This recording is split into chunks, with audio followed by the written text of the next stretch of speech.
So for the first problem here, we're looking to see what the limit is as x approaches 2 from the left. Notice that's 2 from the negative direction here. So basically you're just kind of following the graph along until you hit 2 from the left. So that's what we're going for. So what y value are we approaching? 3. 2.99. Part B. The limit as x is approaching 2 from the positive direction, that is from the right side, that's approaching 1. And so for part C, the limit then as x approaches 2 is, yep, it's undefined. Because it's not the same from both the left and the right. And for us to be able to define it just at 2, it has to be the same from both the left and the right at 2. Alright, next problem. Now we're looking at the 5s. So as we're approaching 5 from the left, we're approaching 2. As we're approaching from the right. 2.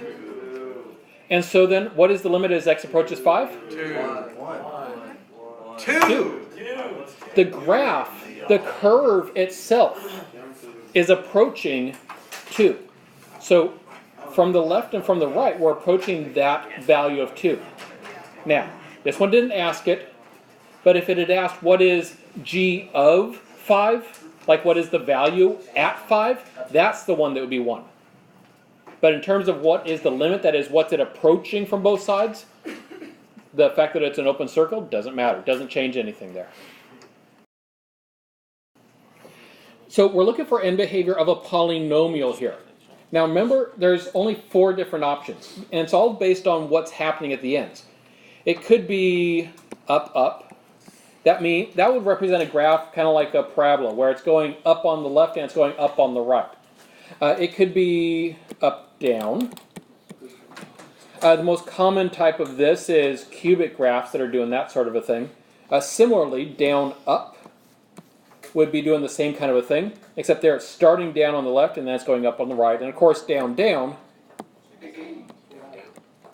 That's kind of like, well, it's anything where it's going down on both the left and the right side. So we have to be able to look at this equation and tell which it is, bringing us back to our work in pre-calc. And as you may recall from that, there's only actually one piece of this whole equation that matters.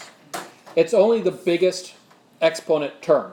If we write in standard form like this is, that's the first term. So this is all I care about. So first of all, you notice that my exponent is a 5. That means the exponent is odd. What did that just rule out? Up. Yep, that ruled out up, up, and it ruled down, down, out. Because if that is an odd, then we know that the end behavior is different on the left and the right. If it were even, it would be the same on the left and the right. Okay, now the only way that we can tell between these other two is a matter of whether it's positive or negative. And by positive or negative, we're talking about the actual coefficient there. So it's a negative 4. Since it's a negative, which one is it? Up, down. It is up, down, yes. And so this is then our answer. This is what we would say, is that it's up, down. Now, if it was a positive, that would be down, up. A way to remember it is if you know what the basic cubic function looks like, x cubed, if you remember that that starts down on the left and it goes up on the right, well, then you've remembered that the positive is down, up. And so just being able to picture that will help you pull those pieces together should you ever forget. So we can now find the value of limits using that same information. And so the first one I want here is the limit as x approaches negative infinity. So basically that means as we're looking as far left as possible, where is the graph going? Is it going way up or is it going way down? Well, remember our end behavior, we just figured this out, was up, down. So that means that on the left, it's going up. Which means that as x is approaching negative infinity here, the limit is approaching a positive infinity. And I knew that specifically just because of the end behavior. All right, the limit as x is approaching infinity now. Same equation. So as x is approaching infinity, that means we're on the right side. So I look to see what's happening on the end behavior on the right. It's heading down. and it keeps heading down forever. Therefore, it is approaching negative infinity. And again, I got that just from the end behavior. There's not patterns in terms of like, if this is negative, this will always be positive or anything like that. It's all just based out of our end behaviors and having to consider those in order to answer those questions.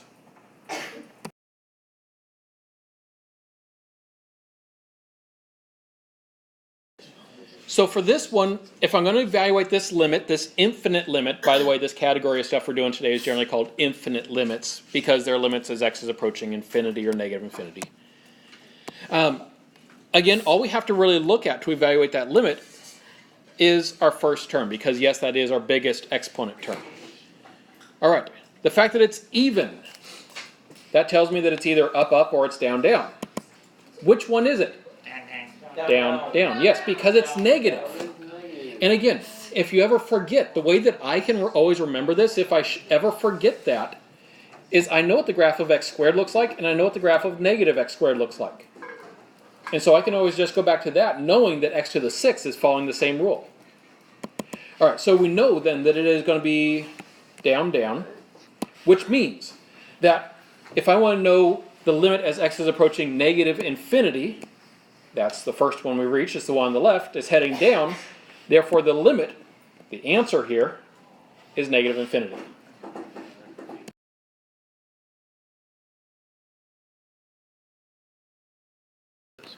All right, so for this one now, notice same equation each time, so we only got to worry about one end behavior. For a positive 8 and then x to the 4th, that's going to be an up, up. And so since we know the end behavior is up, up, the value, the limit, as x is approaching a negative infinity, is going to be a positive infinity because that's this up here. And as it approaches a positive infinity, that's the second up, so that one is also at positive infinity. All right. Now, what if we took a look at situations like this? What if the limits aren't at infinity? What do we do with those? In these cases, x is not approaching infinity or negative infinity. So the end behavior does not enter into it. So we don't need to do all the types of calculations that we were just doing because that's only for infinity and negative infinity. When you just have numbers like this, most of the time, although we will spend a lot of time dwelling on the ones that are the exceptions to the rule, but most of the time you can just plug the number into the equation and see what it gives you. Or in this case, plug it into the expression. And so in order to figure out this first one, I'm going to do 8 times negative 1 to the power of 4. And what is negative 1 to the 4th? 1. Yep, positive. And so then it's just 8. Second one, we can do the same thing. As x is approaching 0 there, it's going to be 8 times 0 to the 4th. 0 to the 4th, of course, equals 0. 8 times 0 then, of course, is 0. And so those are our actual limits. If we actually have a value there on a polynomial function, we can just plug it in and see. Now notice I said on a polynomial function. If this were a piecewise function, then all bets are off, right? Because that's like those graphs where we've seen they have jumps in them and all that kind of stuff. But we know that in a polynomial, it's continuous, and so that doesn't enter into it. And yes, that topic of continuity is going to be something we delve into as well here. Just not today. All right, so now let's take a look at how we deal with these types. In order to do these now, again, we need to think about kind of that long-term behavior of the graph. But these aren't polynomials, so our end behavior isn't just a matter of what's the degree and is it even or odd. But these equations, we should be able to just look at these equations, or maybe I should say this expression because there's only just the one there. And we actually know what the graph of this looks like. You should be able to picture it in your head, right? I guess. Because it's like a 1 over x function. So you already know that it's going to be something that has this sort of a look to it. And it's got asymptotes in it, right? Well, where are those asymptotes at? Well, this minus 4 moves it which way? Right. Yep, moves it to the right. And the plus 5 moves it. So this is our graph. It's been shifted right 4 and up 5. So knowing what the graph looks like actually lets us now answer this question. As x is approaching negative infinity, that is, as this thing keeps going forever to the left, what is it approaching? It is approaching 5, yes. Because it's approaching the asymptote, and the asymptote on the left side is at 5. What about on the right here? As I just keep following that all the way out to a positive infinity, what am I approaching? 5, yeah, because that's also approaching the same asymptote. So both of these are approaching the same value. And so that's doable. So notice, you have to be able to just kind of understand what's happening in these graphs and in these functions oftentimes to understand what's happening at infinity and negative infinity. Often, if you're feeling stumped on it, making a graph will answer a lot of questions. All right, now same expression here. I now want to figure out a couple other limits. The limit is x approaches 2 and the limit is x approaches 5. Now this function is still continuous through these numbers, so we can actually just plug the values into the equation, or into the expression. And so for that first one, we're going to do 1 over 2 minus 4 plus 5. So that ends up being a negative 1/2 plus 5. So for your first one, you should have gotten 4.5 or 4.5 if you preferred the decimal. On the second one, we plug 5 in. So you get 1 over 5 minus 4 plus 5. So that's going to end up being 1 over 1 plus 5. So that one should just be 6. All right, so then let's go ahead and evaluate this one. Here we're looking for the limit as x is approaching 4. Well, if we start it the same way, I'm going to plug 4 into the expression. It's going to be 1 over 4 minus 4 plus 5. And yeah, that ends up being a problem, right? Because we got 1 over 0. And so, again, what do we do when that happens? Because you're going to be seeing a lot of rational expressions like this. I'm starting off with a nice simple one where many of you probably already know and all that kind of stuff, which is fine. But they're going to get more complicated, so we've got to talk about kind of methods about how we deal with this. And like some of the previous ones, knowing what the graph is doing is one great way to be able to do it. All right? So the graph, since we know what this looks like, we know that from this side it's going down, and from this side it's going up. So the limit here, it's different from both sides, so yes, it is undefined. Okay, but what if we weren't just looking for the limit at 4? What if we're actually looking for the limit as we're going from the left and from the right here? Well, we can still do that, but we're not going to do it just by plugging in. Now, one option is we can go ahead and we can look at our graph. We just did that. But I want to show you one other technique, which can sometimes be handy, and some people prefer this, some people don't. We're looking at what happens as x approaches 4 from the negative side. That is really close to 4, but not quite 4. So like a number like 3.9999, that kind of a thing. That's really close to 4 on the left-hand side. Plug that into this function. 1 over 3.9999 minus 4 plus 5. Grab a number that's going to be really, really close to your desired value. Plug that in your calculator and see what you get. Now as you do that, make sure that you keep track of the fact that that was a negative number that we got when we subtracted. So if I do that, 1 divided by the negative 0.0001, that gives us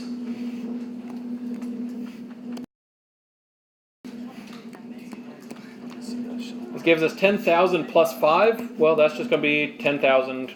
Oh, no. That's negative 10,000. See, we got to keep track of that negative. Plus 5.